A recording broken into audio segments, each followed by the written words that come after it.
Hello everyone, कैसे हैं आप सब। मैं ये आशा करता हूँ कि आपने पिछला लेक्चर्स इकोलॉजी का देखा होगा।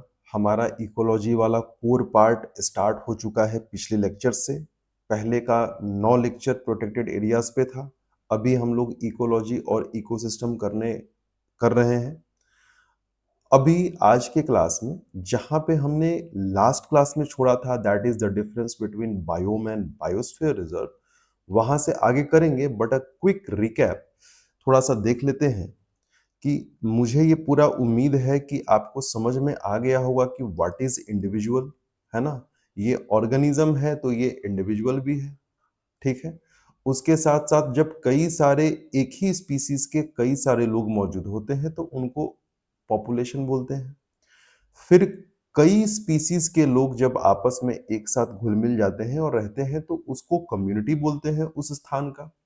जब उस स्थान का या स्पेसिफिक रीजन के जो सारे कम्युनिटी हैं, मतलब बायोटिक फैक्टर्स हैं, जैसे ये हिरन हो गया, ये जेब्रा हो गया, या यूं कहें कि पेड़ पौधे भी हैं अलग अलग स्पीसीज के, है ना। वल्चर्स भी है यहाँ पे, बाइजन्स भी है, लायन भी है। ये सब जब उस जगह के abiotic factors, that is water, soil, sunlight, climatic condition और एयर, इन सभी चीजों से जब इनका इंटरेक्शन होता है तब बनता है इकोसिस्टम। ठीक है, उम्मीद है आपको याद आ रहा होगा। एक ही प्रकार के कई सारे इकोसिस्टम को इकट्ठे बायोम के नाम से हम लोग जानते हैं, ठीक है। जैसे एग्जांपल के तौर पे डेजर्ट इज अ बायोम, ठीक। लेकिन पूरे दुनिया में क्या एक ही डेजर्ट है? नहीं, पूरे दुनिया में अलग अलग जगह अलग अलग डेजर्ट है। अगर इज़राइल में हम लोग देखते हैं तो निगेव डेजर्ट पढ़ने के लिए मिलता है। मंगोलिया में हम लोग गोबी डेजर्ट पढ़ते हैं। मंगोलिया में some parts of China and Russia, Kazakhstan, उसके बाद हम लोग चाइना में एक डेजर्ट है बड़ा फेमस, टकला मकान, वो हम लोग को देखने के लिए मिलता है। फिर उसके बाद इंडिया में हम लोग इंडिया और पाकिस्तान में थार डेजर्ट देखते हैं, ठीक है। और Thar desert is extended up to the Pakistan. और फिर उसके बाद the very famous one that is in Africa continent, जो नॉर्दर्न अफ्रीका में है, दैट इज सहारा डेजर्ट हमको देखने के लिए मिलता है। तो डेजर्ट कई सारे हैं दुनिया में। तो हर एक क्षेत्र में, जैसे सहारा है तो वो एक इकोसिस्टम हो गया। Sahara desert is one ecosystem. अब जो थार है वो एक अलग इकोसिस्टम है। इजराइल में अगर नेगेव डेजर्ट है तो वो एक इकोसिस्टम है, ठीक है। और उसके बाद फिर अगर हम लोग बात करें तो टकला मकान या गोबी डेजर्ट है, वो दोनों अलग इकोसिस्टम है। तो ये सारे इकोसिस्टम है, लेकिन अगर हम इन सारे इकोसिस्टम को एक नाम से बुलाना होगा तो हम बोलेंगे डेजर्ट, और वो उसको बायोम बोलेंगे कि ये बायोम कैसा है, ये डेजर्ट वाला बायोम है। But there are numerous desert and there are numerous ecosystem of desert, ठीक है। अब अगर ग्रासलैंड का बात करें तो बहुत सारे ग्रासलैंड है, लेकिन वो ग्रासलैंड वाला बायोम होगा। टेम्परेट ग्रासलैंड है, ट्रॉपिकल ग्रासलैंड है, ठीक है। तो ये ऐसे ही चलता है। तो ये this is the difference between ecosystem and biome. और दुनिया भर के जितने जो बायोम है ना, उन सभी को अगर इकट्ठे मिला दिया जाए, चाहे वो ग्रासलैंड वाले हो, ग्रासलैंड में भी टेम्परेट हो, ट्रॉपिकल हो, डेजर्ट हो, है ना, चाहे वो माउंटेनियस हो, फॉरेस्ट हो, एक्वेटिक हो, सारे बायोम को अगर इकट्ठा कर दिया जाए, मैरीन हो, तो उन सारे को इकट्ठा करने के बाद बनता है बायोस्फीयर, जो कि पूरे अर्थ पे जो मौजूद है वो इकट्ठे हम लोग बात करते हैं तो वो बायोस्फीयर हो जाता है। तो उम्मीद है ये चीजें आपको समझ में आया होगा। मैं एक बात फिर से रिपीट करना चाहता हूँ, दो बातें इनफैक्ट रिपीट करना चाहता हूँ। पहली बात तो ये है कि दिस सेशन, जो ये सेशंस हमारा चलता है, ये प्रीलिम्स और मेंस, यूपीएससी दोनों के लिए है, ठीक है। तो आपको बहुत हद तक या बहुत बार ऐसा लगे कि अरे दूसरी जगह तो ये चीजें पढ़ाई हो रही है, यहाँ पे ये नहीं हो रही, या वहां पे वो चीज हो रही है, यहाँ पे कुछ ज्यादा हो रहा है। नहीं, देखिए, बाकी जगह क्या हो रही है आई डोंट नो, क्या अच्छा हो रहा है, खराब हो रहा है आई डोंट नो। मैं क्या करता हूँ कि मैं यूपीएससी का सिलेबस लूँगा। यूपीएससी के सिलेबस के आधार पे और यूपीएससी के प्रीवियस ईयर क्वेश्चंस के आधार पे, जो प्रीवियस ईयर क्वेश्चंस मतलब कि जो पहले क्वेश्चन प्रीलिम्स में पूछे गए हैं उसके आधार पे और जो सिलेबस है उसके आधार पे, फिर जो मेंस में पूछे गए हैं उसके आधार पे और जो मेंस का सिलेबस है उसके आधार पे, मैं ये सारा जो कोर्स है वो हम करवाएँगे। अब इसमें मैं किसी और से रिलेट या लिंक नहीं करूँगा। क्यों नहीं करूँगा? क्योंकि मेरा अपना पर्सनल एक्सपीरियंस है कि मैंने खुद ये चीज़ देखा है कि मार्केट में जितने जो भी सोर्सेस है मतलब मैं 100% नहीं बोलूँगा लेकिन जो फेमस है, जो जिनको मैंने यूज़ किया, वहाँ से वो लोग एग्ज़ाम के पहले तो बोलते हैं कि कंप्लीटली डिपेंड अपॉन मी, आप मुझ पे पूरी तरीके से विश्वास कर सकते हैं, निर्भर रह सकते हैं। लेकिन जब एग्ज़ाम देने जाओ तो उनके नोट्स या उनके पढ़ाए गए किसी भी चीज़ों से कोई सवाल आता ही नहीं है। मतलब लगता है कि मतलब साल भर हमने किया क्या? तो टू द फैक्ट मैं बात कर रहा हूँ कि मेरा प्रयास यही है कि प्रीलिम्स का previous year questions and syllabus, mains previous year questions and syllabus, उसके बेसिस पे जो-जो इस एग्ज़ाम का रिक्वायरमेंट है, उसके आधार पे मैं चीज़ें कंप्लीट करवाऊँगा, ठीक है? और एग्ज़ाम में क्या आए, ना आए, वो एग्ज़ाम सेट करने वाले लोग जानते हैं।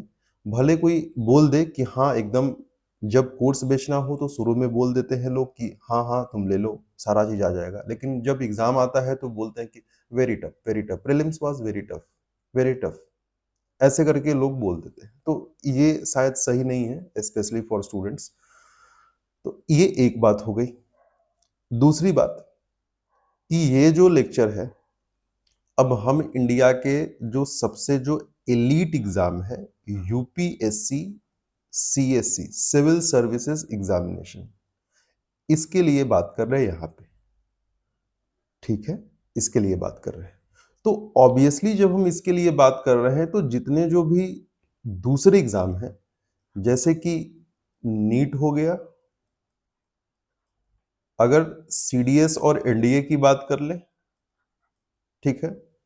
सीडीएस हो गया, एनडीए हो गया, उसके बाद एसएससी हो गया और कुछ अदर स्टेट पीसीएस भी जहां पे इन्वायरमेंट पूछे जाते हैं, उन सभी के लिए ये लेक्चर्स उतने ही यूजफुल और उस एग्जाम्स के लिए एप्लीकेबल है।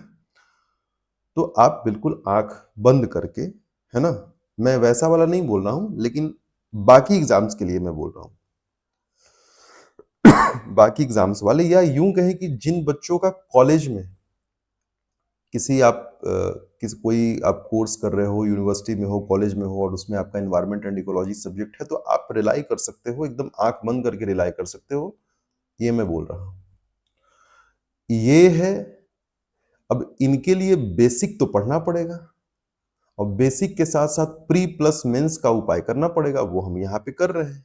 अब ये कहाँ से पूछेंगे, ये यही जाने। अगली बार मतलब नेक्स्ट प्रीलिम्स में सवाल कहाँ से ये उठा के देंगे, इस बार तो सिगरेट बट वगैरह वगैरह पता नहीं क्या क्या आ गया था, स्पाइडर मंकी का जिक्र आया था, तो ये लोग कहाँ से पूछते हैं, ये किसी को पता नहीं होता।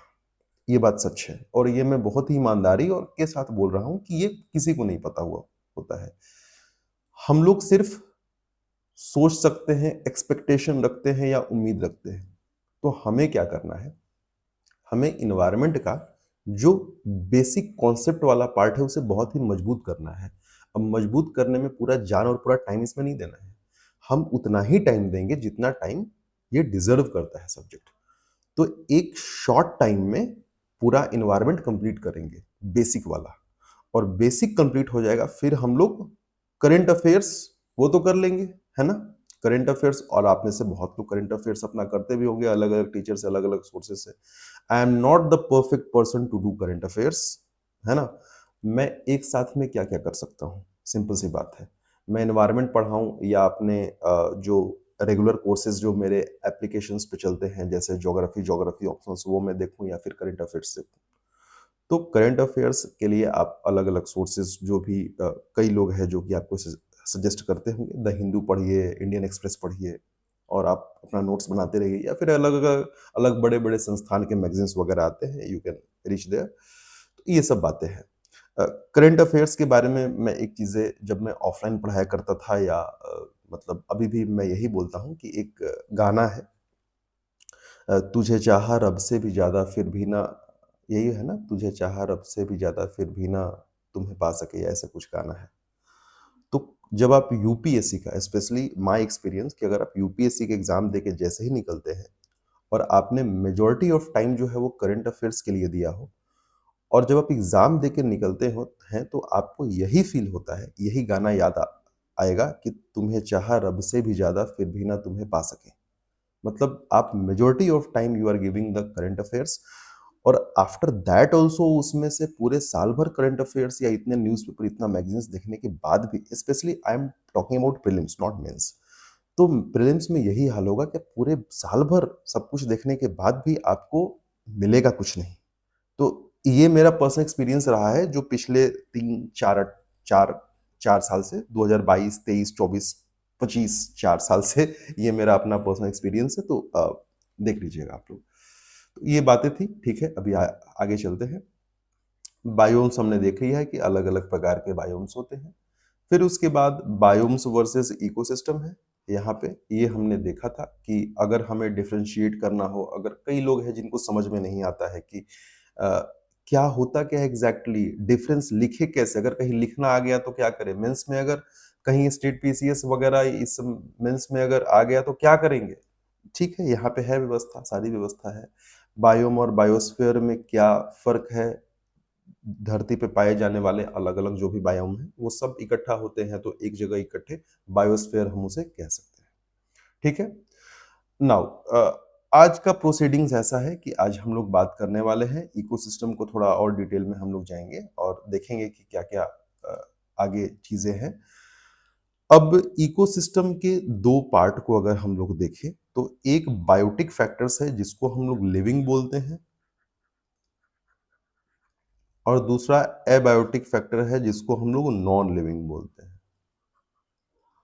जैसा कि आपको अभी तक पता होगा कि हम लोग लिविंग्स में यहाँ पे बेसिकली फ्लोरा एंड फाउना लेते आ रहे हैं, एफ एंड एफ। और एबायोटिक फैक्टर्स में जो भी है, एयर हो गया, लैंड हो गया जिसमें सॉइल रॉक्स इंक्लूडेड है, उसके बाद वाटर हो गया, ठीक है। उसके बाद एक चीज और ऐड कर सकते हैं, that is temperature and climatic condition. तो ये सब चीजें हम लोग एबायोटिक फैक्टर्स में देखते आए हैं। ठीक, ओके। तो सबसे पहले हम लोग क्या करेंगे कि हम लोग सबसे पहले एबायोटिक फैक्टर्स पहले देखेंगे, उसके बाद फिर हम लोग देखेंगे बायोटिक फैक्टर्स।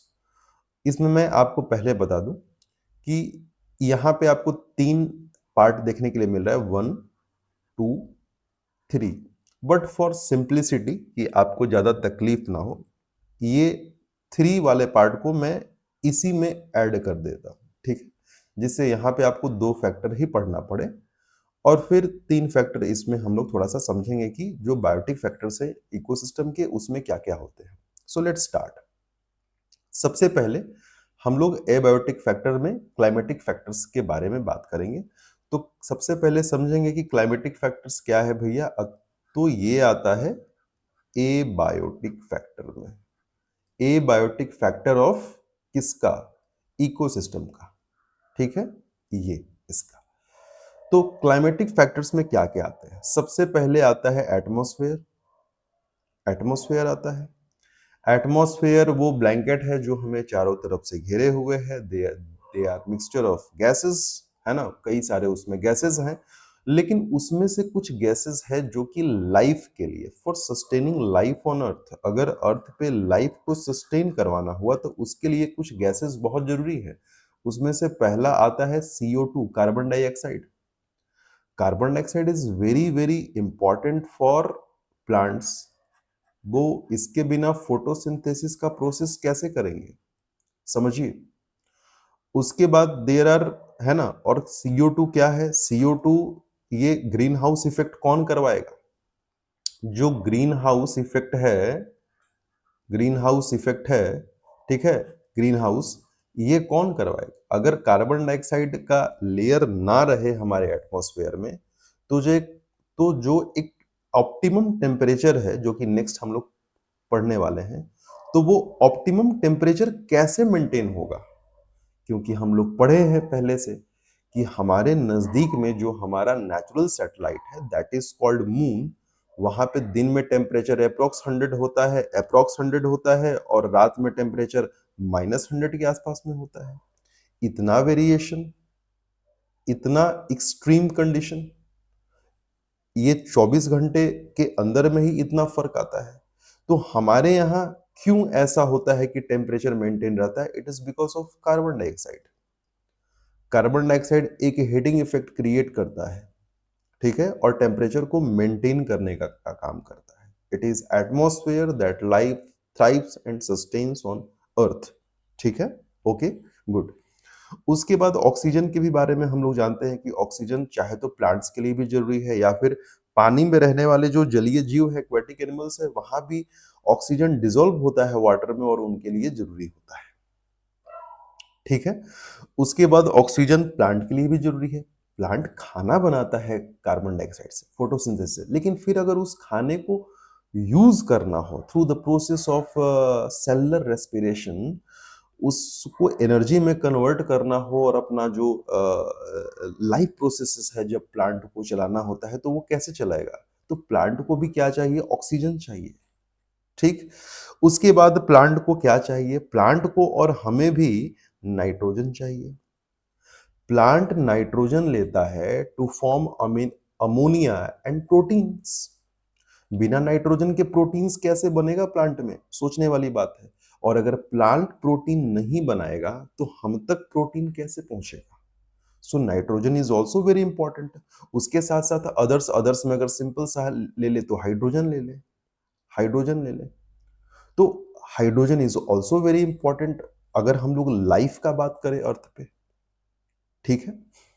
तो यहां तक हमने बात किया कि एटमॉस्फेयर में, है ना, जो क्लाइमेटिक फैक्टर्स है इकोसिस्टम के, उसका पार्ट है एटमॉस्फेयर। और एटमॉस्फेयर के कौन कौन से कंपोनेंट हैं which is very important for sustaining ecosystem on earth, ठीक? उसके बाद है टेम्परेचर। लाइफ को सस्टेन करवाने के लिए एक ऑप्टिमम टेम्परेचर चाहिए होता है। बाकी ग्रहों पे क्यों लाइफ थ्राइव नहीं कर रहा है या लाइफ क्यों नहीं है? What is the difference between the climatic condition and temperature of Earth and other planets?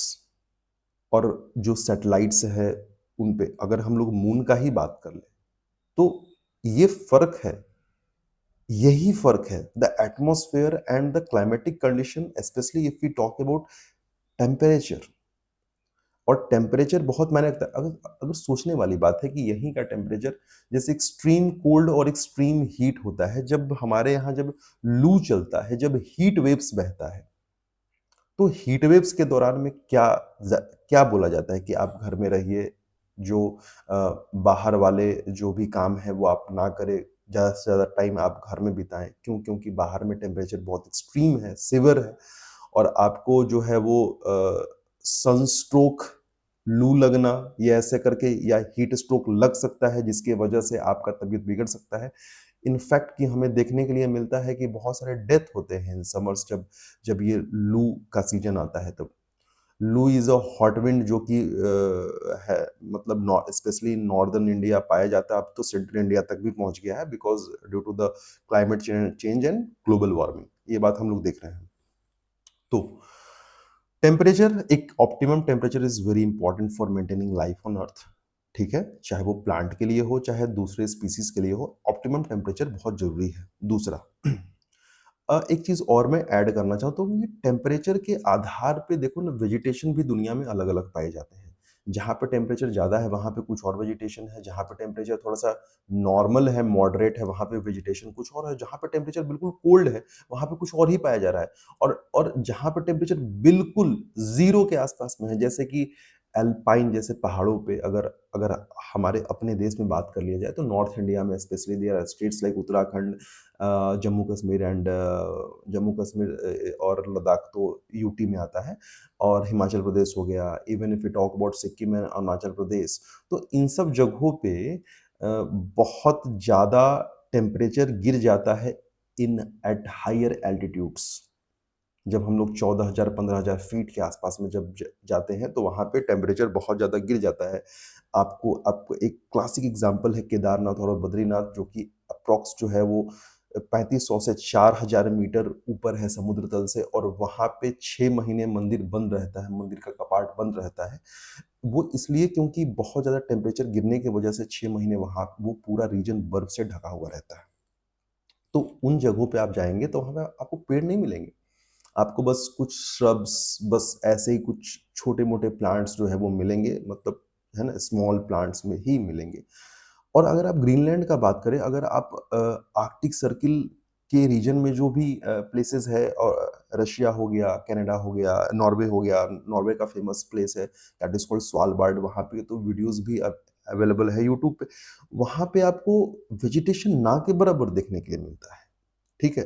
तो ये चीज़ें, तो temperature plays a very huge part.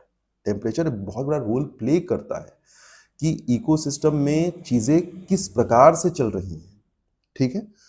Water मैंने साफ-साफ यहाँ पे लिख दिया है कि इन ऑल फॉर्म्स, चाहे वो सॉलिड फॉर्म में हो, या फिर लिक्विड फॉर्म में हो, या गैसियस फॉर्म में हो। गैसियस फॉर्म में हो तभी अपना रोल प्ले करता है ना? एक टर्म है that is called humidity. We we study about it in very detail in geography, जब हम लोग क्लाइमेट पढ़ते हैं। तो आप जो है वो, है ना, humidity that is the percentage of vapour, water vapour in the atmosphere, that is called humidity. और इसको हम लोग ज्योग्राफी में बहुत डिटेल में पढ़ते हैं। In fact this is the one of the reason जिसके वजह से मतलब बारिश, रेनफॉल कैसे होता है, ये पढ़ने से पहले हम लोग ह्यूमिडिटी और इन सब चीज़ों को बहुत डिटेल में पढ़ते हैं।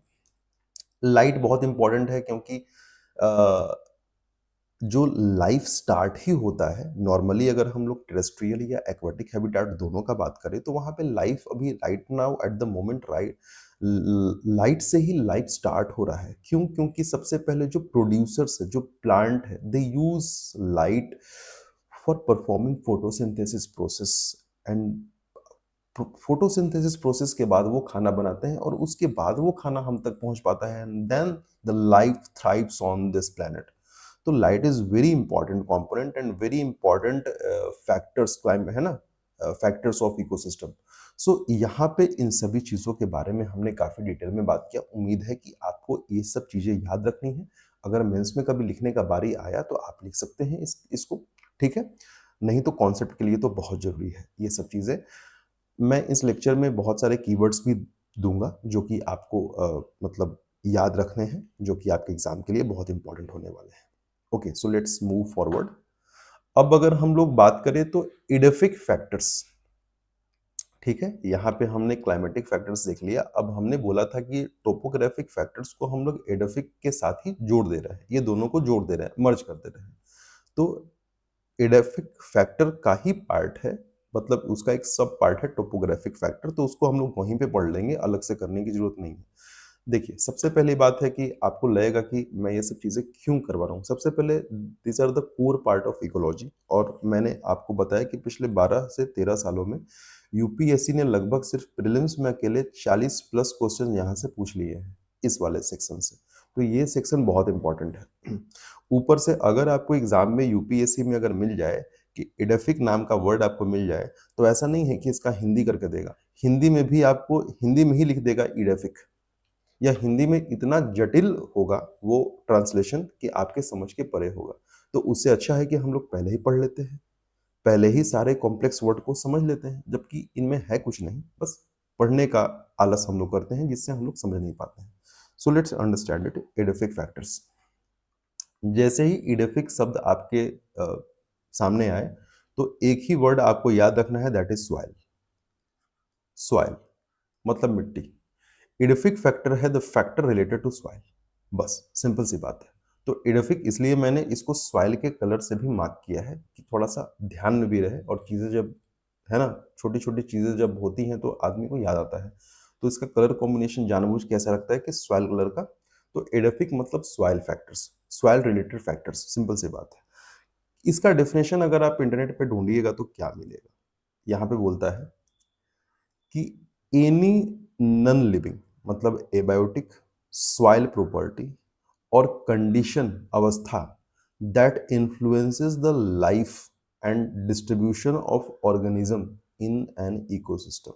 मतलब हर चीज किसके आसपास में घूम रहा है? सॉइल। ठीक है, तो ये आपका एडिफिक फैक्टर का डेफिनेशन हो गया। अगर आपको रटना है, आपको याद करना है, तो आप इसको एज इट इज याद कर सकते हैं। अब इडिफिक फैक्टर्स में क्या क्या होता है? सबसे पहले इटसेल्फ सॉइल है। ठीक है, सॉइल है। अब सॉइल क्या है? सॉइल क्या करता है कि सॉइल न्यूट्रिएंट प्रोवाइड करता है, न्यूट्रिएंट प्लस वाटर। किसको? किसको? ये प्लांट को प्रोवाइड करता है। ठीक है, प्लांट मतलब प्लांट वो herb shrubs climbers creepers trees ये सब आ जाते हैं, इसलिए बिल्कुल ज्यादा माइंड नहीं करना है। कई कभी कभी ऐसा भी होता है कि मैं प्लांट की जगह ट्री भी यूज कर देता हूँ, तो सॉरी फॉर दैट, लेकिन आप समझिएगा कि ट्री मतलब every sort of vegetation on the planet. ठीक, ओके। अब लेकिन देख लीजिएगा कि कंडीशन क्या है जहां पे मैं यूज कर रहा हूँ, है ना? तो उसके बाद सॉइल है एडिफिक फैक्टर में। उसके बाद सॉइल का पीएच, पीएच लेवल। अब आप देखते होंगे, आपने पढ़ा होगा कि कहीं पे सॉइल जो है वो एसिडिक हो जाता है, कहीं पे सॉइल बेसिक हो जाता है। एसिडिक के लिए कुछ उपाय करना पड़ता है, बेसिक के लिए कुछ उपाय करना पड़ता है। ठीक है, तो उससे भी जो है वो जो फर्टिलिटी है या जो क्रॉप का जो प्रोडक्शन है उस पे फर्क पड़ता है। तो और वहाँ के उस जगह के वेजिटेशन पे फ़र्क पड़ता है। ये हमने पढ़ा है पहले, अगर नहीं पढ़ा है तो आप लोग सुन लीजिए इतना कि सॉइल का अगर पीएच लेवल चेंज होता है या उसका एसिडिक है या बेसिक है या न्यूट्रल है, इन सभी चीज़ों पे फ़र्क पड़ता है कि उस जगह का वेजिटेशन कैसा होगा और उनका ग्रोथ कैसा होगा। ये सब इस पे डिपेंड करता है। तो सॉइल और उसका पीएच लेवल एसिडिक है, न्यूट्रल है, बेसिक है। ठीक है, और पीएच लेवल मुझे उम्मीद है, मैं ये उम्मीद करता हूं कि आप यूपीएससी सीएससी के क्लास में अगर आप बैठे हुए हैं तो आपने क्लास 10th कम से कम, मैं ज़्यादा नहीं बोल रहा हूँ, मैं ज़्यादा बकवास नहीं कर रहा हूँ, क्लास 10th का जो चैप्टर है केमिस्ट्री का, सिंपल सा चैप्टर है, दैट इज कॉल्ड एसिड, है ना, बेस एंड साल्ट। इतना अगर आपने किया होगा, ये चैप्टर अगर आपने पढ़ लिया होगा, तो आपको ये चीज़ समझ में आ जाएगा, क्योंकि वहाँ पे पीएच स्केल बना बना के बहुत अच्छे से समझाया हुआ है, तो ये आपको दिक्कत नहीं होना चाहिए। नाउ हम बात करते हैं topography. What is topography? Topography को हम लोग नेक्स्ट पेज में बात कर लेंगे, उसके लिए सारी व्यवस्था यहाँ पे मैंने की हुई है। ये है, ये टोपोग्राफी का बात है। ये टोपोग्राफी क्या होता है? Physical features of landmass. जो लैंडमास है उसका फिजिकल फीचर, और उस फिजिकल फीचर में जो सबसे इंपॉर्टेंट फैक्टर है वो होगा उसका एल्टीट्यूड। एल्टीट्यूड। अब अगर माउंटेन है तो उसका टोपोग्राफी डिपेंड करेगा मोस्टली एल्टीट्यूड पे। हिल्स है तो हिल्स तो भाई अलग ही है ना, मतलब हिल्स का जो हाइट है वो माउंटेन से तो कम ही होगा, है ना? उसके बाद जो रिवर और रिवर वैलीज है, वहां उस जगह का टोपोग्राफी। फिर जो वैलीज है, रिवर और रिवर वैलीज के बारे में मैंने बात किया, और प्लेन्स है वहां का टोपोग्राफी, क्योंकि प्लेन्स के मुकाबले हिल्स का और माउंटेन्स का जो हाइट है, एल्टीट्यूड है, वो ज्यादा होता है। तो this is nothing but the physical aspect of a landmass की। एक लैंडमास जो है, जो धरती का टुकड़ा है या जो रीजन, स्पेसिफिक रीजन है, on the basis of altitude वहां का फिजियोग्राफी क्या है, दिस इज कॉल्ड टोपोग्राफी, है ना? ये एक ज्योग्राफिकल टर्म है, तो उम्मीद है कि आपको समझ में आया होगा। ठीक है, ये सब बेसिक चीजें हैं ज्योग्राफी की।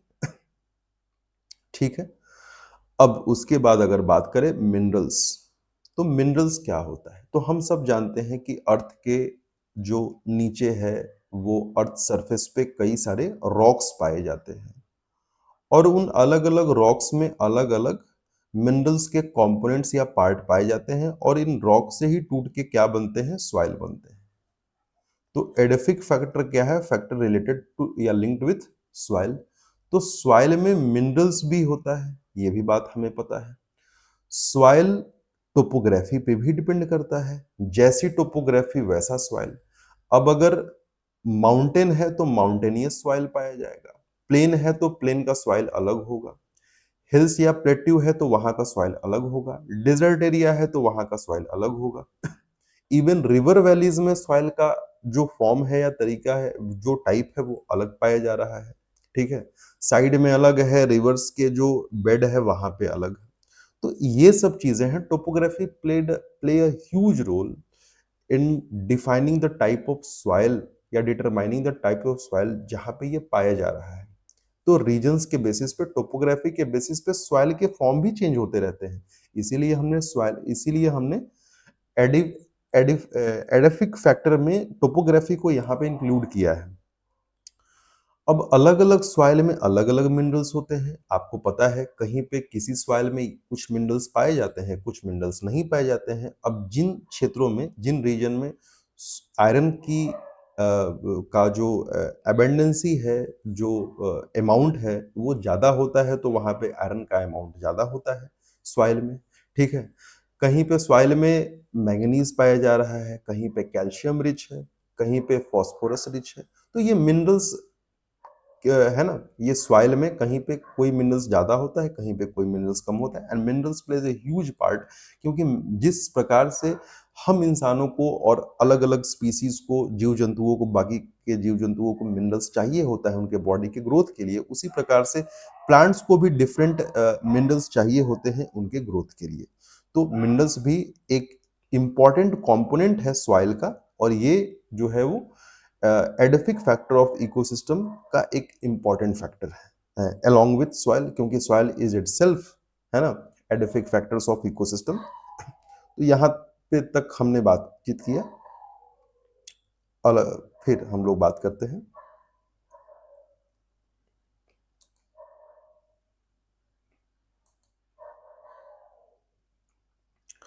अब बात करते हैं बायोटिक फैक्टर्स के बारे में। ये है बायोटिक फैक्टर्स। अब बायोटिक फैक्टर्स में सबसे पहले बात आती है प्रोड्यूसर का। प्रोड्यूसर मतलब होता है ये प्लांट। प्रोड्यूसर का मतलब होता है प्लांट। क्यों बोलते हैं इन्हें प्रोड्यूसर, क्यों बोलते हैं? Because they produce because they produce food for others. They produce food for others. ठीक है, अपने लिए तो प्रोड्यूस करते ही हैं, साथ साथ में दूसरों के लिए भी फूड प्रोड्यूस करते हैं। अगर प्लांट इस पूरे अर्थ से वाइप आउट हो जाए तो लाइफ वहीं पे, जो इतने सारे जीव जंतु आपको दिखाई दे रहे हैं, ये सब इटसेल्फ अपने आप खुद ही वाइप आउट हो जाएंगे। ठीक है, तो प्रोड्यूसर करता क्या है, यही तो हम लोग क्लास 5th और 6th से पढ़ते आ रहे हैं। It's a simple process, that is photosynthesis. ये सिंपली क्या करते हैं कि कार्बन डाइऑक्साइड का इस्तेमाल करते हैं, नीचे से वाटर लेते हैं through root, water and water plus यहाँ पे मिनरल्स, रूट से वाटर प्लस मिनरल्स लेते हैं। हालांकि मिनरल्स का काम अलग होता है, लेकिन फोटोसिंथेसिस के प्रोसेस में CO2 प्लस H2O ही यूज होता है। और फिर ये लोग सिंपल सा ये जो स्टार्च का फॉर्मेशन करते हैं, और दैट इज कॉल्ड C6H12O6, है ना। ये ऐसा करके, ये ऐसा कुछ ये लोग बनाते हैं, है ना। तो इससे जो है वो इन लोग का क्या होता है, खाना बन जाता है।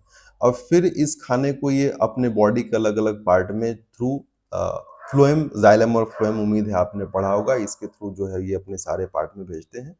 थ्रू द जाइलम के थ्रू वाटर का अपवर्ड मूवमेंट होता है, और फ्लोएम के थ्रू प्लांट में, पूरे प्लांट में खाना जो है वो भेजा जाता है, ट्रांसपोर्ट होता है। That is called the process of translocation, ये आपको पता होना चाहिए। तो दीज आर प्रोड्यूसर, है ना, प्रोड्यूसर, ये सनलाइट का यूज करते हैं, क्लोरोफिल होता है, chlorophyll traps sunlight and in the presence of sunlight they perform the process of photosynthesis to make their own food and that food is utilized by other animals as well. Next आता है consumer. भाई producer ने produce कर दिया, अब अब बात आती है कंज्यूमर का कि कंज्यूम कौन कौन करता है। तो उसके अलग अलग लेवल होते हैं। ये एक नंबर है प्राइमरी कंज्यूमर, दूसरा नंबर है सेकेंडरी कंज्यूमर, तीसरा नंबर है टर्शियरी कंज्यूमर और चौथा नंबर है क्वाटरनरी कंज्यूमर। तो ऐसे करके कंज्यूमर है। तो कंज्यूमर के श्रेणी में या लिस्ट में यहाँ पे है कि प्लांट पहले खाना बनाया तो इसके पत्तों को खाएगा कौन? Grass hopper. ग्रास होपर को खाएगा कौन? मेढक। मेढक को खा लिया इस स्नेक ने और स्नेक को खा लिया, यहाँ पे आउल का दिया हुआ है पिक्चर, बट बहुत जगह पे यहाँ पे आपको ईगल भी मिलेगा, है ना। बहुत जगह पे आपको यहाँ पे पीकॉक भी मिलेगा, है ना।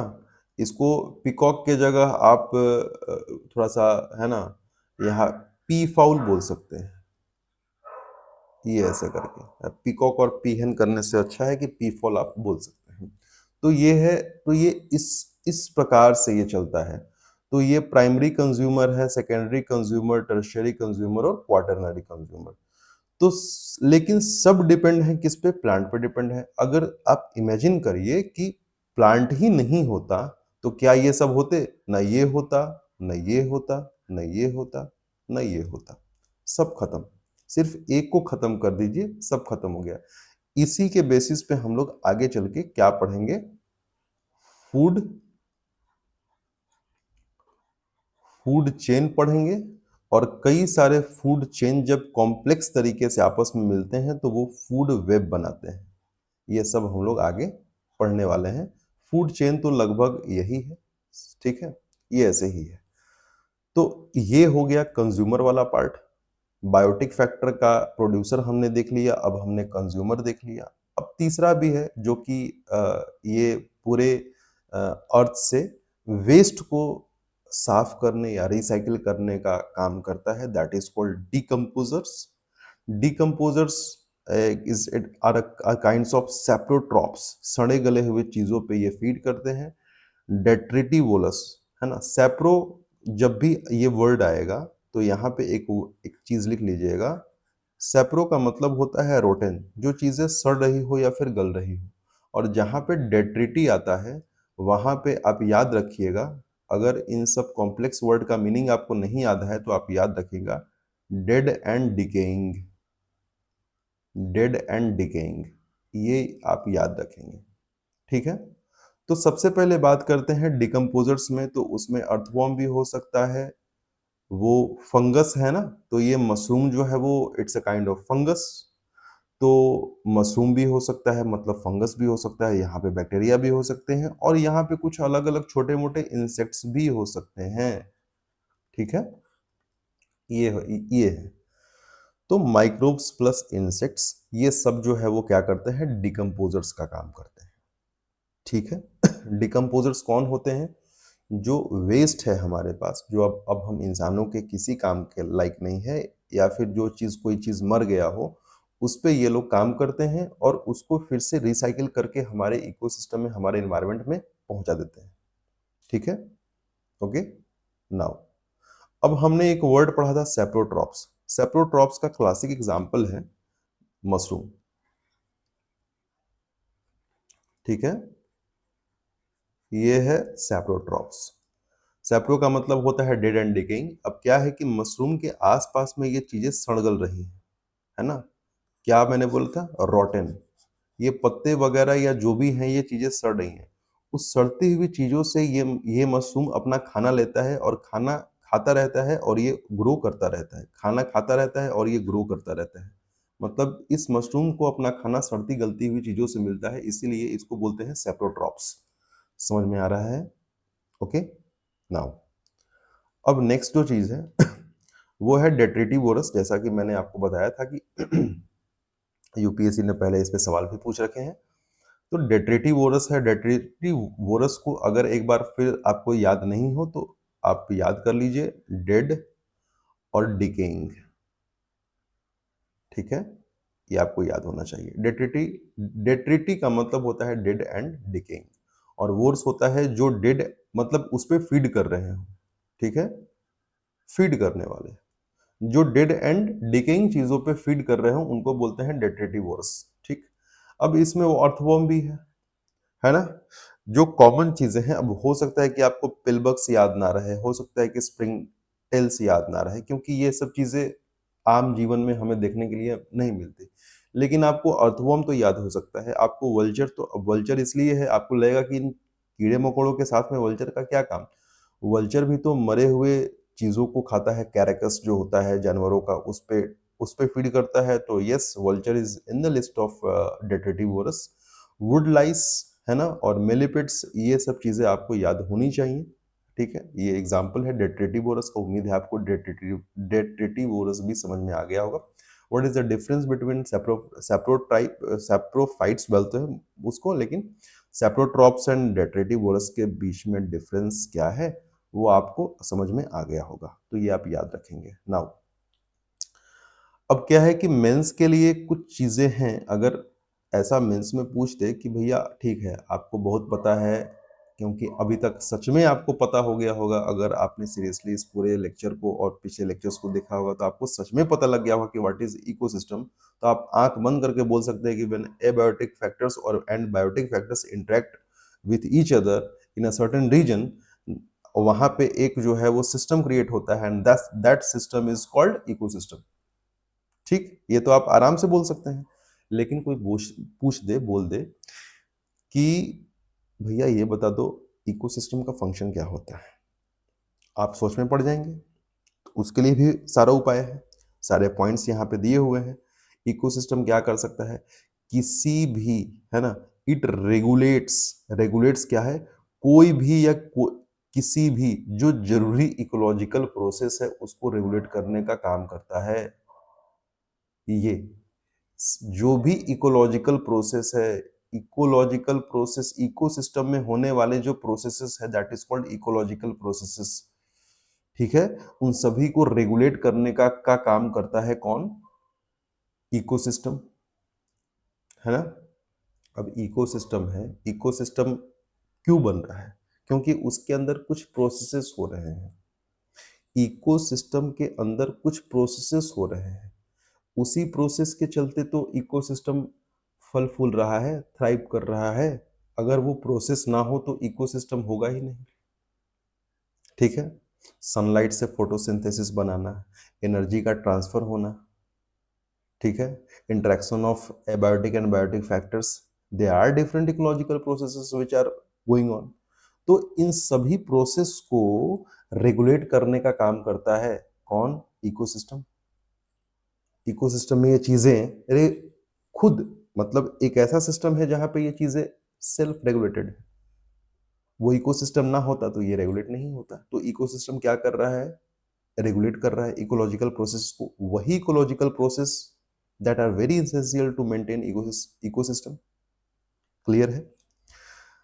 अब इकोसिस्टम है तो वो सपोर्ट करेगा किसको, लाइफ सिस्टम को। सबसे आसान चीज, लाइफ सिस्टम है उसको सपोर्ट कर रहा है, तभी तो वहां पे बायोटिक फैक्टर्स है। अगर लाइफ सिस्टम को ये सपोर्ट नहीं करता तो वहां पे प्लांट्स और एनिमल्स कैसे थ्राइव करते, कैसे वहां पे एग्जिस्ट करते। वो पूरे सिस्टम को स्टेबल रखने का प्रयास कर रहा है। इकोसिस्टम क्या है, सेल्फ, है ना, वो खुद ही, वो खुद ही मेंटेन करता है, खुद ही इस सिस्टम को जो है वो मेंटेन करता है। तो वो स्टेबिलिटी मेंटेन करता है, मतलब पूरे सिस्टम को, ecosystem itself maintains its stability, ताकि वो लंबे समय तक, सालों साल तक चलता रहे। ऐसा थोड़ा ना है, सुना है कि फॉरेस्ट का इकोसिस्टम था 2 साल पहले था, अभी जो है वो खत्म हो गया। डेजर्ट का इकोसिस्टम था 6 महीने था, 6 महीने बाद खत्म हो गया। ऐसा थोड़ा ना होता है। हाँ, ये हो सकता है कि किसी पॉन्ड का इकोसिस्टम था, अब वो सूख गया, कहानी खत्म। लेकिन एट अ लार्ज स्केल अगर हम लोग देखें किसी इकोसिस्टम के बारे में, तो वो क्या करता है कि वो अब जब तक एक ह्यूमन इंटरफेरेंस ना हो या कुछ बहुत बड़ा जो नेचुरल घटना अगर ना घट जाए, तब तक जो है वो क्या करता है, अपने आप को स्टेबल रखता है, और उसमें चीजें जो है वो अपने आप रेगुलेट हो रही हैं, फंक्शन कर रही हैं। चीजें। ये सब काम है किसका? इकोसिस्टम का, फंक्शन ऑफ इकोसिस्टम। उसके अलावा और भी कुछ है तो बताओ।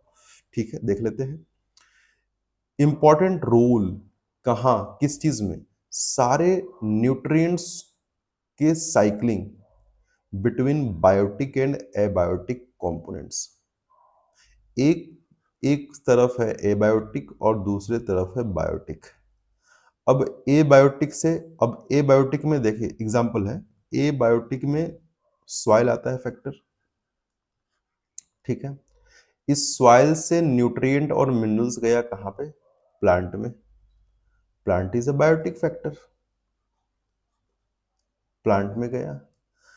प्लांट से ये कहां गया? प्लांट से डिफरेंट एनिमल्स में गया। एनिमल से कहां गया? एनिमल से डिकम्पोजर्स के पास गया। डिकम्पोजर्स उस पे काम कर रहे हैं,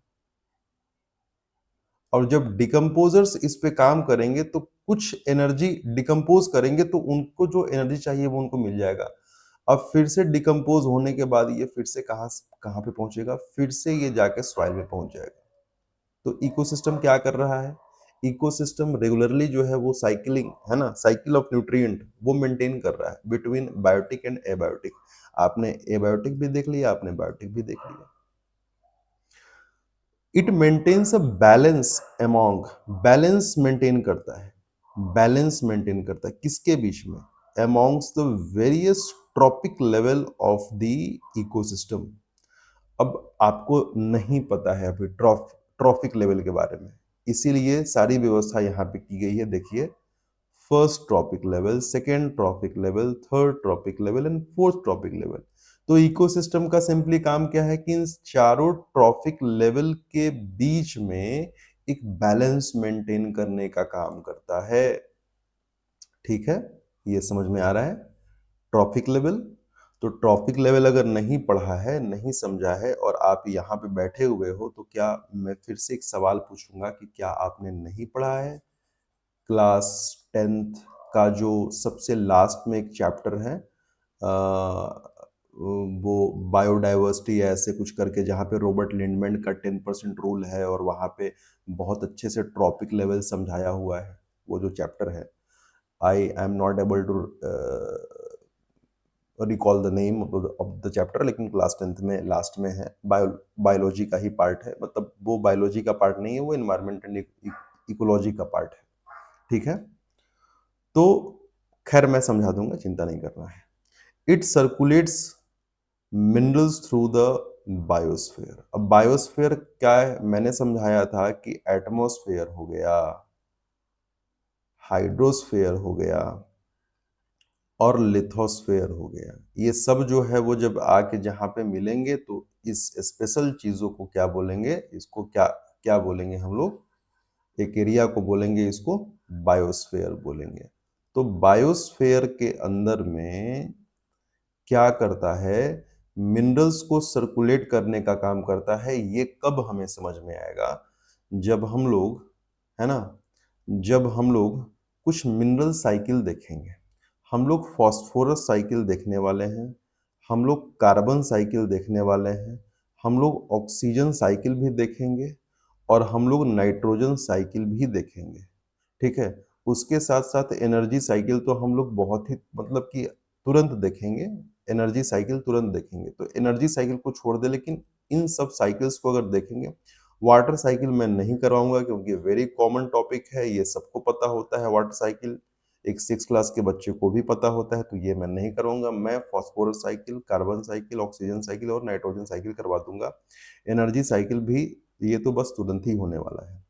तो मिनरल्स कैसे जो है वो पूरे बायोस्फीयर में मेंटेन होता है और सर्कुलेट होता है, एक बॉडी से दूसरे में जाता है, फिर जो है वो पूरे बायोस्फीयर के एनवायरनमेंट में रिटर्न होता है, फिर प्लांट में जाता है, प्लांट से प्राइमरी कंज्यूमर, सेकेंडरी कंज्यूमर, ऐसे करके जाता रहता है। तो ये चीजें हैं। ठीक है, तो ये सब चीजें हमने देखा और एक फेंट आइडिया लिया कि हाँ क्या है, कैसे काम करता है। नहीं समझ में आता आप रट लो, बहुत इंपॉर्टेंट है। ये सब जो डेफिनेशन है वो एज इट इज दिया हुआ है, ये बहुत इंपॉर्टेंट है। ठीक है, तो अभी हम लोग आगे चलते हैं। अब बात है कि energy flow in the ecosystem, हमारे इकोसिस्टम में एनर्जी कैसे फ्लो करता है। तो देखिए, सबसे पहले मैं आपको बता दूं कि एनर्जी जो कि हम लोग क्लास 9th में, आप क्लास 9th के अगर बुक में जाएं तो वहाँ पे वर्क एंड एनर्जी करके एक चैप्टर है। तो वहाँ पे आपको एनर्जी में ये चीज़ पढ़ने के लिए मिला होगा कि energy neither created nor destroyed, it only changes it's form. ये बात समझ में आ रहा है? ये बात आपने पढ़ा होगा। मैं ज़्यादा ऊपर क्लासेस के बारे में बात नहीं करता, एटलीस्ट इस परीक्षा की तैयारी करने के लिए आपको, है ना, 10 तक तो पढ़ा है ना, 10 तक तो पढ़ा होगा। ये चीज़ें मैंने अपने टीचिंग के दौरान में ऐसा लगा मुझे कि बहुत से ऐसे स्टूडेंट्स या पेरेंट्स हैं जिनको 10 तक का भी बेसिक नॉलेज नहीं है, बट दे ड्रीम फॉर कि मैं आईएएस और पीसीएस जो भी है वो एग्ज़ाम जो है वो क्लियर करूँ। तो देखो, इसमें कुछ गलत बात नहीं है, बहुत ऐसी चीज़ें होती हैं जो उस टाइम में सिचुएशन ऐसे होते हैं कि हम चीज़ों पे ध्यान नहीं दे पाते, या फिर हमारी समझ या हमारा एनवायरनमेंट ऐसा होता है कि हम उस चीज़ को नहीं समझ में पाते। तो उसके लिए क्या है कि जो मेरा ऐप है, जो कि डिस्क्रिप्शन में यहाँ पे नीचे दिया हुआ होगा, वहाँ पे क्लास 6 से लेके क्लास 10 तक जो सोशल साइंस और साइंस एनसीईआरटी का पूरा व्यवस्था है। अगर जिन किन्हीं को भी लगे कि उसका मज़ा लेना है तो आप जाके उसका मज़ा ले सकते हैं, ठीक है। बहुत ही अफोर्डेबल प्राइस है, और अगर आपको फिर भी कोई दिक्कत लगे, समस्या लगे, तो यू कैन मैसेज मी, और है ना, आप मुझे मैसेज कर सकते हैं या ईमेल कर सकते हैं, है ना। तो कुछ ना कुछ उपाय हो ही जाएगा कि आपको क्या दिक्कतें आ रही हैं, ठीक है। तो उसके बाद हम आगे चलते हैं। तो एनर्जी के बारे में हमने बोला कि हमने पढ़ा क्लास 9th में कि एनर्जी जो है वो अपना बस फॉर्म चेंज करते रहता है। तो सबसे पहले यहाँ पे बात आती है कि सबसे पहले इधर है सन। अब सन से आएगा क्या? सनलाइट, ठीक है। और एटमॉस्फेयर में क्या है? एयर। और एयर में है क्या? CO2। नीचे है क्या? नीचे है ग्राउंड, या यूं कहें कि सॉइल। सॉइल से हमें मिलेगा क्या? वाटर। तो वाटर प्लस CO2, इन दोनों चीजों को इकट्ठा करके plant in the presence of sunlight करेगा क्या? फोटोसिंथेसिस, ठीक है। फोटोसिंथेसिस करेगा। फोटोसिंथेसिस का प्रोसेस करेगा तो यहाँ पे ये क्या करेगा? फूड प्रोड्यूस करेगा, अपने लिए भी और दूसरों के लिए भी। अब इन फूड्स को, अब सपोज करो कि यहाँ पे गेहूं का खेत है। अब इन वीट फार्म में, यहाँ इस वीट फार्म से ये जो रैट है ये गेहूं खा रहा है।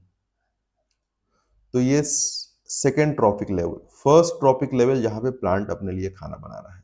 सेकेंड ट्रॉपिक लेवल जहां पे प्लांट से खाना ले रहा है कौन? Rat is a kind of herbivores. अब यहाँ पे जो थर्ड ट्रॉपिक लेवल है, यहाँ पे ये जो है भाई साहब, ये रैट को खा रहे हैं। और फोर्थ ट्रॉपिक लेवल यहाँ पे ये जो भाई साहब हैं, ये इनको कुछ चाहिए तो ये इनको भी खा ले रहे हैं, ठीक है। ये सब बातें हैं। तो ये ऐसे करके एनर्जी जो है वो ट्रांसफर होते रहता है। हमेशा एक बात याद रखना है कि एनर्जी का जो फ्लो होता है वो हमेशा क्या होता है, ये बात बिल्कुल याद रखना चाहिए कि एनर्जी का जो फ्लो है वो हमेशा यूनी डायरेक्शनल होता है। कहीं कहीं रोड पे वन वे होता है ना, बहुत जगह आप लोग देखे हो कि हाँ ये वन वे है, मतलब एक सड़क है, उसमें एक ही साइड से लोग जा सकता है, उसमें दोनों साइड से लोग नहीं जा सकता। तो वैसे ही ये क्या है? ये वन वे है। एनर्जी का जो फ्लो होता है वो वन वे होता है, यूनिडायरेक्ट। ये बस ऐसे है तो ये ऐसे ही चलेगा, ये उल्टा नहीं आएगा, ये उल्टा घूम के नहीं आएगा, ठीक है। ये बात ध्यान रखना है, ये बात बिल्कुल ध्यान रखना है। बाकी जो है वो क्या होता है कि हर ट्रॉपिक लेवल में, जैसे एक से दूसरे में गया, दूसरे से तीसरे में गया, तीसरे से चौथे में गया, हर ट्रॉपिक लेवल में जब एनर्जी जाएगा तो वहां से कुछ एनर्जी जो है वो क्या होगा, जाने इस प्रोसेस में in the form of heat, in the form of heat जो है वो एनर्जी क्या करेगा, लॉस करेगा। एनर्जी का लॉस होता है in the form of heat, ये बात ध्यान देंगे आप लोग। उसके बाद हमने बहुत ही डिटेल में बात किया था कि हमारे पास हमारे एनवायरनमेंट में डिकम्पोजर्स भी होते हैं, डिकम्पोजर्स भी होते हैं। तो हर ट्रॉपिक लेवल पे डिकम्पोजर्स काम कर रहा होता है। देखिए ये जो सेगमेंट है, ये जो सेगमेंट है, ये डिकम्पोजर्स के लिए ही बनाया हुआ है। तो डिकम्पोजर्स के बारे में एक चीज और समझिए कि आपसे पूछ दे कभी एग्जाम में कि डिकम्पोजर्स किस ट्रॉपिक लेवल में पाए जाते हैं, पूछ सकता है कि डिकम्पोजर्स किस ट्रॉपिक लेवल पे पाया जाता है। तो आप तो फंस जाएंगे वहां पे और आप कुछ गेस तुक्का ऐसे कुछ करके लगा के आ जाएंगे, लेकिन नहीं करना है। Decomposers are found at each and every trophic level. क्यों, प्लांट का वेस्ट नहीं होता, वहां भी डिकम्पोजर्स काम करते हैं। रैट अगर एक्सक्रेटा या वेस्ट या रैट मर रहा है तो उसका भी वेस्ट है। ये अगर भाई जी मर रहे हैं तो इनका भी वेस्ट होगा, इनका भी वेस्ट होगा, है ना। और खुद जो डिकम्पोजर्स है उनका भी वेस्ट होगा। क्या एक मशरूम का लाइफ खत्म होने के बाद वो डिकम्पोज नहीं होगा? क्या एक इंसेक्ट्स और जो ये जो वॉर्म्स है, अर्थवॉर्म है, ये खुद डिकम्पोज नहीं होगा?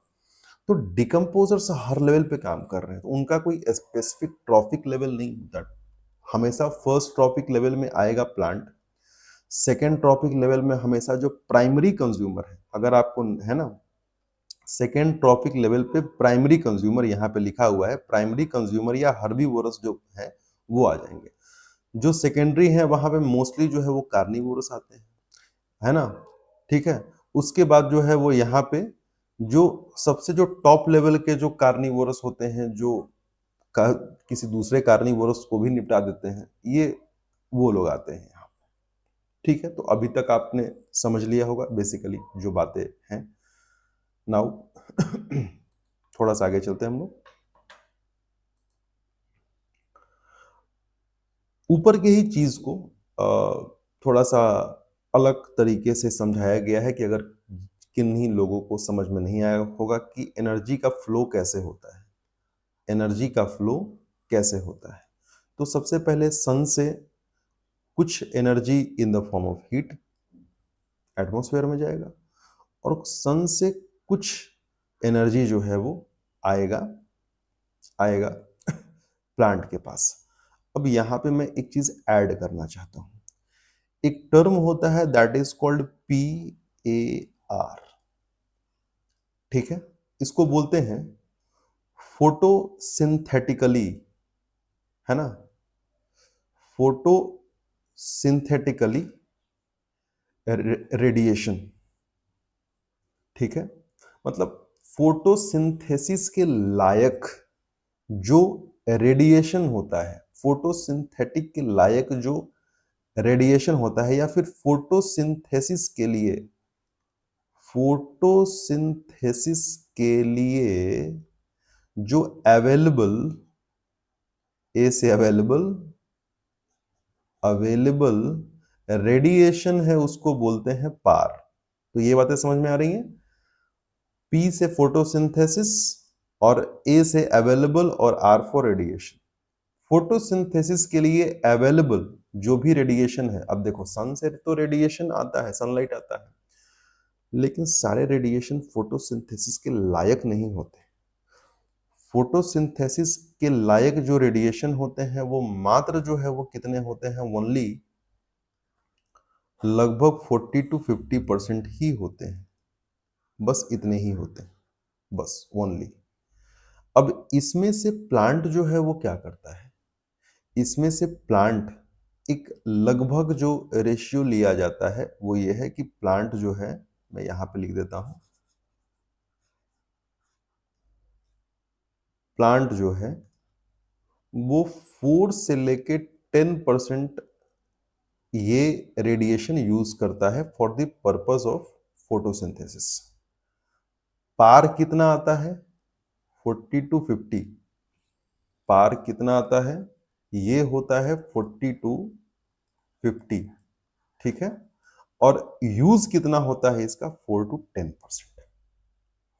अब इसको इसको यूज करने के बाद 40 to 50% आया, लेकिन यूज कर रहा है प्लांट 4 to 10%। इसको यूज करने के बाद प्लांट फोटोसिंथेसिस किया, प्लांट प्रोड्यूसर है, फर्स्ट ट्रॉपिक लेवल है, बहुत बढ़िया। अब इसके खाना बनाए जाने के बाद ये एनर्जी, मतलब इसको कौन खाएगा? ये जो वॉर्म है ये खा रहा है। अब प्लांट भी क्या कर रहा है? कुछ एनर्जी रिलीज कर रहा है।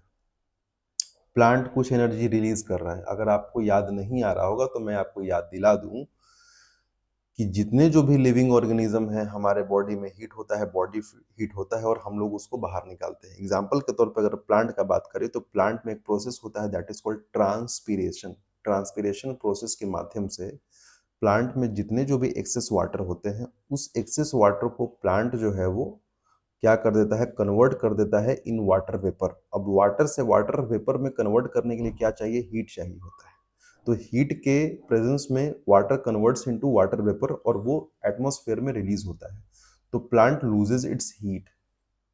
प्लांट जो है वो कुछ हीट रिलीज करता है इन द एटमॉस्फेयर। समझ में आ रहा है बात? उसके बाद उसके बाद ये खाया प्लांट को तो इसके पास एनर्जी आया। अब ये कैसे? अब 10% रूल हम लोग अलग से पढ़ेंगे to make the things very simple. वो रॉबर्ट लिंडमैन का 10% रूल है कि पहले 1% प्लांट लेता है, फिर आगे जो है वो उन सब का 10% आगे फ्लो होता रहता है। अगर मैं वहां पे यहाँ पे चीजों को लाऊंगा तो it will be a complex, ठीक है, काइंड ऑफ कॉम्प्लेक्स हो जाएगा। तो हम यहाँ पे 10% रूल अभी नहीं घुसाते हैं, बस अभी हीट और एनर्जी को ट्रांसफर करवा लेते हैं। फिर अगर ये चाहे तो इनके बॉडी से होगा, नहीं तो ये अगर डेड होंगे, मरेंगे, तो इनसे भी हीट रिलीज होगा एटमॉस्फेयर में। फिर ये एनर्जी इनके पास जाएगा, फिर ये एनर्जी इनके पास जाएगा और सबके बॉडी से हीट रिलीज करेगा एटमॉस्फेयर। ये होगा, ठीक है।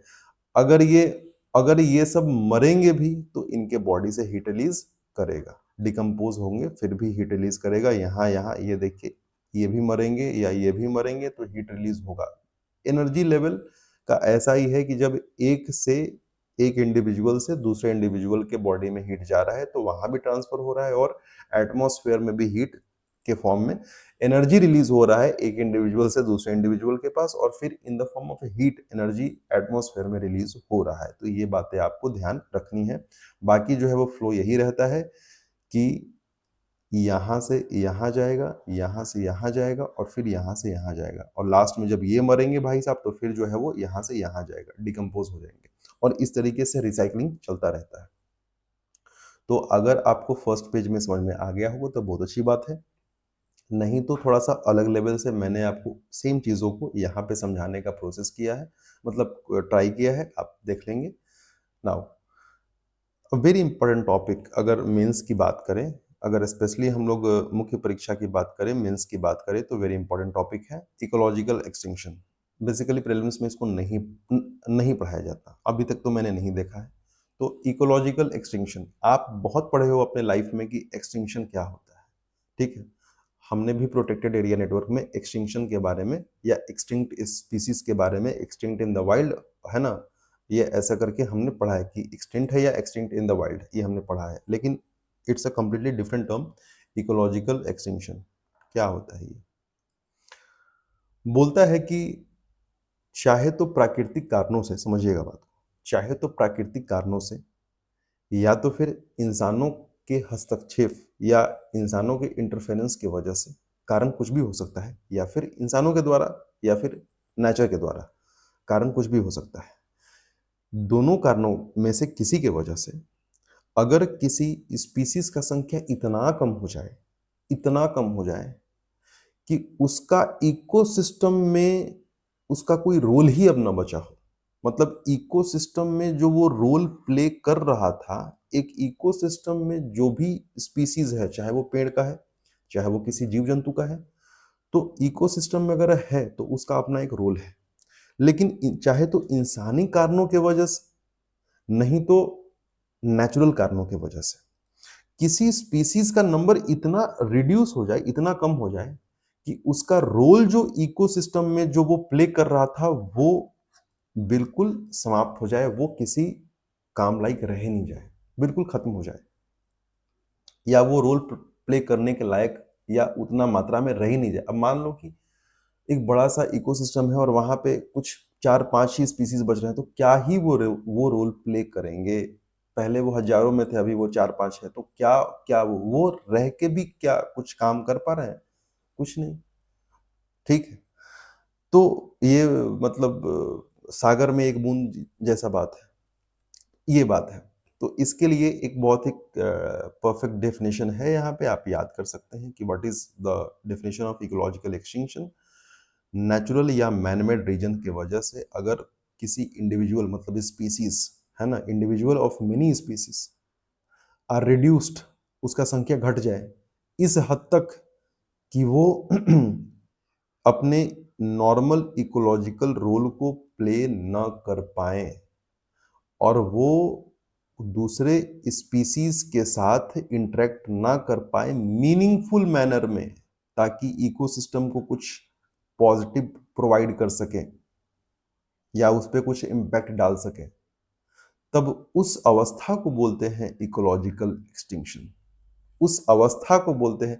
क्या इकोलॉजिकल एक्सटिंक्शन बोलता है कि पूरी तरीके से विलुप्त हो जाना? नहीं, इकोलॉजिकल एक्सटिंक्शन बोलता है कि एक स्पीसीज का नंबर इतना कम हो जाना कि वो अब इकोसिस्टम के लिए या इकोलॉजी के लिए मर गया है। जिंदा स्पीसीज है, 8 है, 10 है, 100 है, लेकिन अब उसका जो रोल है इकोलॉजिकल प्रोसेस या इकोसिस्टम में, वो अब लगभग नेग्लिजिबल है। तो इकोसिस्टम के लिए वो स्पीसीज क्या हो गया? एक्सटिंक्ट हो गया। This is called ecological extinction. अब इकोलॉजिकल एक्सटिंक्शन को का एक लेवल थोड़ा सा उसी में, अगर एक लेवल आगे जाते हैं तो देखते हैं कि एक एक्सटिंक्शन किसी भी स्पीसीज का होता है लोकल। लोकल जैसे कहने का मतलब है, एक सिंपल सा एग्जांपल है कि right now we are dealing with the cheetah program, जो कि हम लोग साउथ अफ्रीका और नामीबिया से ला रहे हैं। ठीक है, साउथ अफ्रीका और नामीबिया से जो हम लोग चीता ला रहे हैं वो अफ्रीकन चीता है। जिस तरीके से अफ्रीकन एलिफेंट और एशियन एलिफेंट, अफ्रीकन लायन और एशियन लायन में फर्क होता है, उसी प्रकार से अफ्रीकन और एशियन चीता में भी फर्क होता है। ठीक, एक समय ऐसा था कि भारत में भी चीता था, बट 1950 जब हमारा देश रिपब्लिक बना, तो उसके साथ साथ ही आई थिंक 1952 में ये डिक्लेयर कर दिया गया कि भारत से चीता एक्सटिंक्ट हो गया है, क्योंकि ब्रिटिशर्स ने भर भर के उसका शिकार किया था। तो चीता जो है वो इंडिया से, एशियाटिक चीता जो है वो एशिया से, मतलब पूरे दुनिया से नहीं, इंडिया से क्या हो गया? इंडिया से, इंडिया में एक्सटिंक्ट हो गया एशियाटिक चीता। लेकिन आज भी ये एशियाटिक चीता कहाँ है? ईरान में पाया जाता है, और ईरान में इसके नंबर जो हैं वो करीब लगभग 40 से 50 के आसपास में है। तो क्या हम बोलेंगे कि चीता एक्सटिंक्ट हो गया? नहीं, चीता एक्सटिंक्ट हुआ, लेकिन लोकली। लोकली कहाँ? इंडिया में। ये बात, चीता कौन? Asiatic cheetah. Asiatic cheetah India से लोकली एक्सटिंक्ट हो गया, ग्लोबली एक्सटिंक्ट नहीं हुआ, क्योंकि वो ईरान में अभी भी है। ईरान में अभी भी है। अगर बोल दे ग्लोबल एक्सटिंक्शन, तो ये ईरान वाला 40-50 भी अगर चले जाए, ये 40-50 भी खत्म हो जाए, तब हम कह देंगे कि एशियाटिक चीता ग्लोबली एक्सटिंक्ट हो गया। अब आपको समझ में आएगा कि what is ecological extinction, what is locally extinction है, या लोकली एक्सटिंक्ट, या लोकल एक्सटिंक्शन, या ग्लोबल एक्सटिंक्शन किसी भी स्पीसीज का। अब आपको क्लियर होगा। आज का क्लास यहीं पे रोकते हैं, क्योंकि ये थोड़ा सा पार्ट लंबा है, तो इसको धीरे धीरे ही करेंगे, और आज के लिए पर्याप्त है। आप देखिए, मजा लीजिए, है ना। और नेक्स्ट क्लास से हम लोग इकोलॉजिकल सक्सेशन देखेंगे, जो कि बहुत ही इंपॉर्टेंट पार्ट है इसका। तो देखते रहिए लेक्चर्स, मजा लेते रहिए और सीखते रहिए, दूसरों को हेल्प करते रहिए। और अगर आपको ये सीरीज़ अच्छा लगे तो दूसरे सब्जेक्ट्स के जैसे ज्योग्राफ़ी ऑप्शनल है, ज्योग्राफ़ी है और एनवायरनमेंट एंड इकोलॉजी तो यहाँ पे चल ही रहा है, साइंस एंड टेक है for UPSC and for BPSC उसका पूरा मेंस का कंप्लीट सॉल्यूशन बीपीएससी का यूट्यूब पे सारे कंटेंट मटेरियल मिल रहे हैं, आप उसका फ़ायदा ले सकते हैं। उसका आंसर राइटिंग का भी कोर्स है अपने ऐप पे और वेबसाइट पे, तो आप वहाँ से जाके एनरोल कर सकते हैं। तो थैंक यू, बाय।